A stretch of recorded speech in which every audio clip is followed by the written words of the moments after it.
Quoi? Un top 20? Mais quoi? Eh bah oui, salut, c'est Xavier, bienvenue sur Watch Mojo français. Installez-vous bien car aujourd'hui nous faisons le décompte du top 20 des meilleurs arrêts sur image du cinéma. Nous publions de nouvelles vidéos chaque jour, alors abonnez-vous et activez la petite cloche pour ne pas rater la prochaine. Pour vous remercier d'être toujours plus nombreux à nous suivre, l'équipe de Watch Mojo français vous a concocté un top exceptionnel avec non pas 10, ni 11, ni 12, ni 13, pas 14 non plus, pas... Bon, ok, un top 20 quoi. Pour cette liste, nous passons en revue les 20 arrêts sur image qui ont bluffé les spectateurs. C'est parti. Numéro 20, Ouairon, SOS Fantôme. This is it! This is the sign! Yeah, it's a sign, all right. Going out of business. Croyez-le ou non, l'homme marshmallow n'est pas le personnage le plus bizarre de cette comédie culte. Quand nos héros doivent retirer leur grille de protection, une horde de fantômes est libérée. Alors que le chaos règne, de nombreux badauds se rassemblent autour de la caserne. Si vous êtes expert en films pour adultes, une personne en particulier peut vous sembler familière. Doté d'une moustache emblématique, Ron Jeremy, la star du porno, est aussi là, bouche bée. Parmi la foule de figurants, il faut vraiment être attentif pour le voir, quitte à zoomer un peu sur l'image. Numéro 19, Diggler Jr., Boogie Nights. D'ailleurs, on reste dans le thème, on passe de Ron Jeremy à un film sur l'industrie du porno. Monsieur Jeremy ne s'est pas mis à walper dans SOS Fantôme, mais l'artiste anciennement connu comme Marky Mark donne tout ce qu'il a dans Boogie Nights. I got a feeling beneath those jeans there's something wonderful just waiting to get out. Bon, pas vraiment. Aujourd'hui, on sait très bien que les 33 cm de Mark Wahlberg dans le film étaient du bluff. Mais quand le film est sorti en cassette, cette scène a poussé de nombreuses personnes à mettre l'écran sur pause afin de mener l'enquête sur l'authenticité du Junior de Dirk Diggler. This thing was like down past my knee. Ce qui rend cet arrêt sur image particulièrement dingue, c'est que la taille de son pénis était évoquée à plusieurs reprises dans le film pour allumer littéralement le public. You know my reputation. 13 inches is a tough load. I don't treat you gently. Et ce n'est qu'à la fin du long métrage qu'on a droit à un aperçu de l'incroyable prothèse. I am a star. Numéro 18, le bouclier Iron Man. Let's face it, this is not the worst thing you've caught me doing. Quand Nick Fury apparaît dans la scène post-générique du film Iron Man de 2008, on a compris qu'il ne lançait pas simplement une trilogie potentielle, mais bien tout un univers cinématographique. Même avant que Fury ne se montre, on pouvait voir des signes du projet de Marvel. Dans l'atelier de Tony Stark, en effet, le bouclier incomplet de Captain America se trouve sur son bureau. Le bouclier allait ensuite faire une apparition plus évidente dans Iron Man 2, et l'année qui a suivi, Chris Evans a fait ses débuts en tant que le premier Avenger. Le bouclier du Captain était l'un des premiers easter eggs qui annonçait ce que Marvel nous réservait et montrait l'attention aux détails du MCU. Numéro 17, je suis plus grand, Speed. Where's Payne? He lost his head. Speed est largement à la hauteur de son titre et nous offre des frissons grâce à son action trépidante. Le film est tellement vif que l'on comprend les spectateurs qui ont loupé l'une des décapitations les plus fausses de l'histoire du cinéma. Alors qu'il en découd sur le toit d'un métro, il semble que le méchant Payne ait l'avantage sur Jack Traven. I'm the guy with the plan, because I'm smart as... Mais Payne redécouvre la douleur cependant lorsqu'il est décapité par un plafonnier. Comme Payne se vante d'être l'homme le plus malin de la pièce, sa mort est ironique et la réplique cool de Traven ne fait que rendre son trépas plus mémorable. Yeah? Well, I'm taller. Mais quand on rembobine et qu'on passe la scène au ralenti, on se rend compte que Dennis Hopper a été remplacé par un mannequin inerte. Numéro 16, problème de fermeture éclair, Marie à tout prix. Dans une ère où les comédies préféraient la sécurité d'une version familiale, Marie à tout prix assume complètement son humour pour adultes. I got it stuck. You got what stuck? It.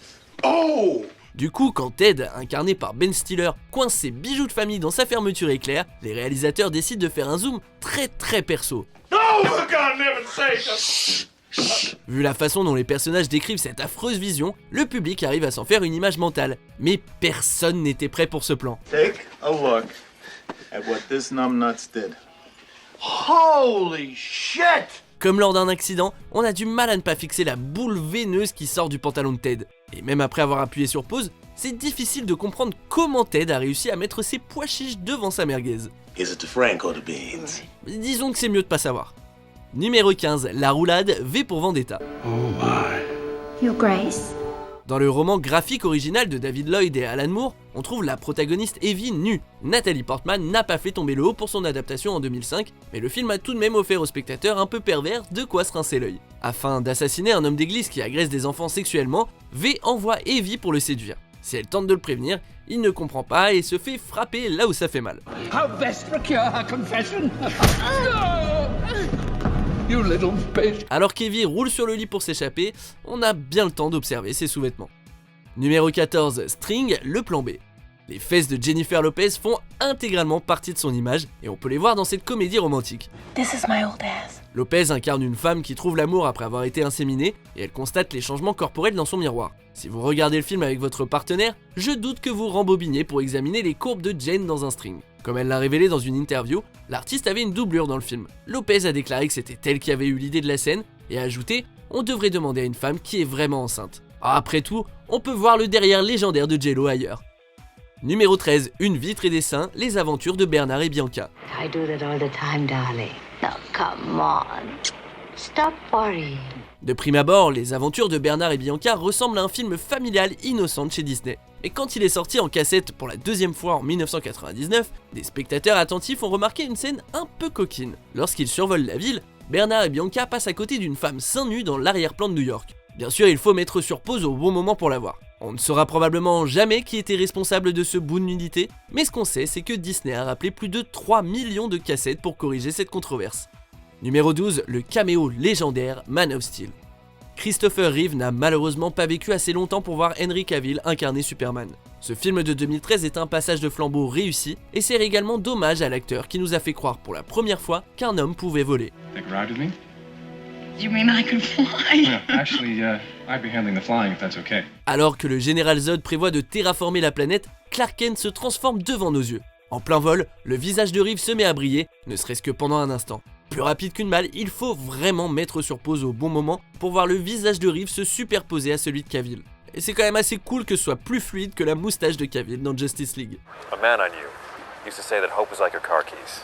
Easy to lose, but if you dig around, it's usually close by. Did you ever fight a hippo? Numéro 11, Madame Robinson, le lauréat. Mrs. Robinson, you're trying to seduce me. Cette scène est censée être sexy et gênante à la fois. Le réalisateur Mike Nichols a réussi cet exploit grâce à un montage qui met le public dans la peau de Benjamin Braddock. On comprend qu'elle tente effectivement de séduire Benjamin grâce à un aperçu de Madame Robinson nue dans la réflexion d'une photo de sa fille Hélène. Oh, God. Devant elle, Benjamin fait tout son possible pour éviter de la regarder, mais finit par voir Madame Robinson seins nus pendant un instant. Ces images de nudité sont tellement rapides que le public aura un doute sur ce qu'il vient de voir. Jesus Christ. Benjamin, I want you to know that I'm available to you, and if you won't sleep with me this time, Oh, my Christ. if you won't sleep with me this time, I want you to know that you can call me up anytime you want, and we'll make some kind of an arrangement. Grâce à la possibilité de mettre sur pause, on voit clairement ce que Madame Robinson a à offrir. Numéro 10, histoire d'horreur, la cabane dans les bois. Congratulations go to maintenance, who share the pot with Ronald the intern. Ce film est une énorme lettre d'amour faite aux films d'horreur, et il est rempli de références plus ou moins subtiles. À moins d'avoir l'œil ultra rapide, des pauses sont nécessaires pour apprécier complètement cette scène. En pariant sur ce qui va causer la perte des résidents de la cabane éponyme, une société cachée liste une série de monstres sur un tableau. En plus des créatures évidentes comme les zombies, vampires et momies, on trouve des trucs plus obscurs comme les tritons, les bonhommes de neige ou des gobelins démembreurs. There's always next year. Evil Dead a même droit à un clin d'œil avec les dédites et un arbre énervé et vicieux. Mais un nom reste bien mystérieux. Qui est Kevin ? Est-ce que c'est le type de We Need to Talk About Kevin ? Ou une version horrifique de l'enfant dans Maman j'ai raté l'avion ? I made my family disappear. Numéro 9, une figurante trop généreuse, Teen Wolf. Quand un film montre Michael J. Fox dans le rôle d'un ado qui se transforme en un loup-garou qui joue au basketball, on peut s'attendre à des images bizarres. Mais l'un des moments les plus étranges du film n'était même pas intentionnel. À la fin, Scott Howard gagne, embrasse Lisa passionnément, et ils vivent heureux pour... Wow, c'est quoi ce pantalon ouvert ? I would have also accepted the scene at the end at the basketball game where the guy in the crowd has his dick out. Et contrairement à ce qu'on vous dit dans les Griffins, il s'agit d'une figurante dont on peut voir le visage dans la version plus longue du film. Christina Agerty, une autre figurante, a proposé une explication en suggérant que le pantalon de cette femme était ouvert ou déboutonné, tout simplement parce qu'il était trop serré. Bah ouais, logique. Numéro 8, des dessins animés sans culotte, qui veut la peau de Roger Rabbit. You don't know how hard it is being a woman looking the way I do. Jessica Rabbit pourrait habiter dans le manoir Playboy, et pas parce que son mari est un lapin. Cette dame cartoonesque est l'une des tentatrices les plus ouvertement sexualisées qui soit, et ses parties intimes ont réussi à passer outre la censure. I'm not bad, I'm just drawn that way. Quand le film est sorti en laserdisc, les spectateurs ont déclaré que Jessica n'avait pas de culotte en sortant de Benny the Cab. À 24 images par seconde, ce moment passe en un éclair et les spectateurs voient des étoiles. Si cette scène a été vue plein de fois, on se demande encore si Jessica s'expose réellement. Dans tous les cas, ce moment a été modifié dans les sorties qui ont suivi pour éviter de prolonger la controverse.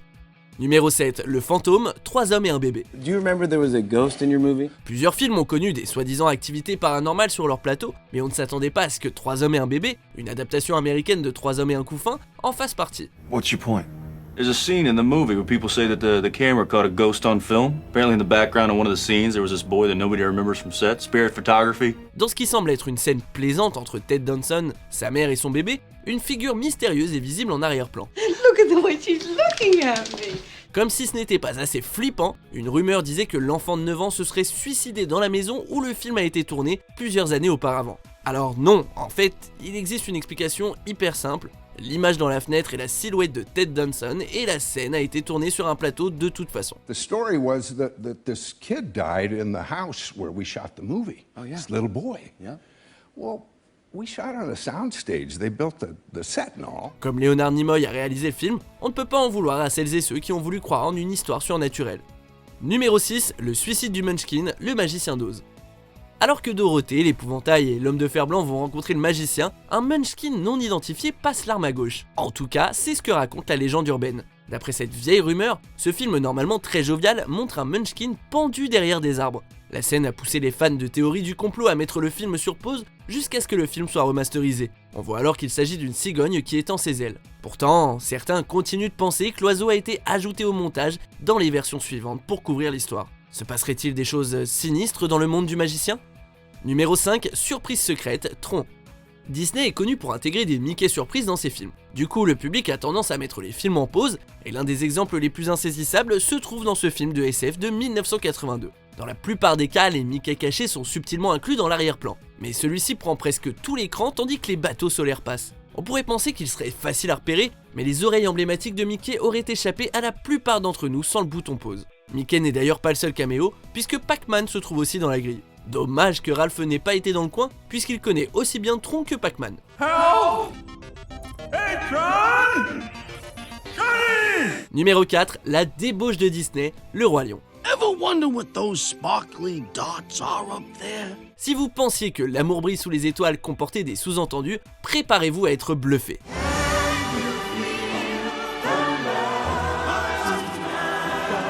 Après s'être effondré près d'une falaise, Simba fait voler un nuage de poussière qui épelle les lettres S, E et X.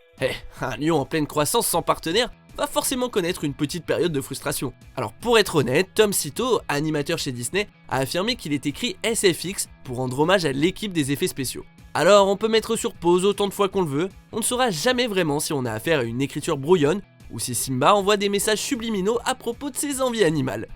Numéro 3, un coup sur la tête, Star Wars épisode 4, un nouvel espoir.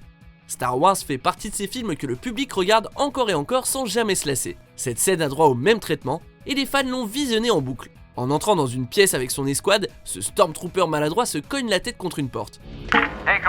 Et il est devenu tellement célèbre qu'il a même sa propre page sur Wikipédia. George Lucas a même décidé d'adopter cet heureux accident en amplifiant l'effet sonore pour la sortie du film en DVD en 2004 et a rendu hommage à cette scène dans L'Attaque des clones quand Jango Fett se cogne la tête. Vu que les Stormtroopers sont des clones de Jango, on imagine que la maladresse est héréditaire. L'absence de perception spatiale explique peut-être pourquoi ils loupent toujours leur cible. Numéro 2, Brad Pitt se dévoile, Fight Club.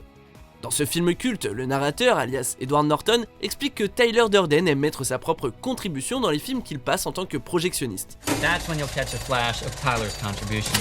Apparemment, Tyler s'est également amusé en montant ce film puisqu'il se montre dans 4 scènes différentes avant de se présenter correctement. Personne ne le sait, mais tout le monde les a vues. En plus de ces images subliminales, Tyler est également présent dans une publicité télévisée en tant que serveur, qui fait peut-être allusion à son autre boulot, où il pisse dans une soupe dans un hôtel. C'est pour ces moments qui font allusion de façon maligne à la double identité de Tyler que Fight Club mérite d'être visionné plein de fois et avec des pauses.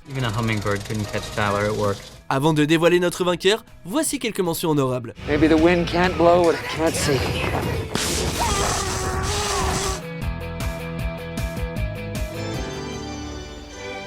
Dearly beloved.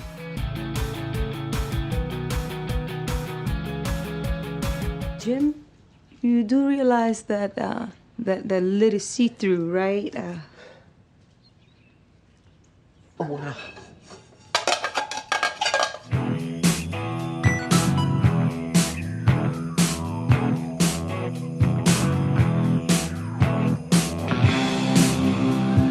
I move for a vote of no confidence in Chancellor Valorum's leadership.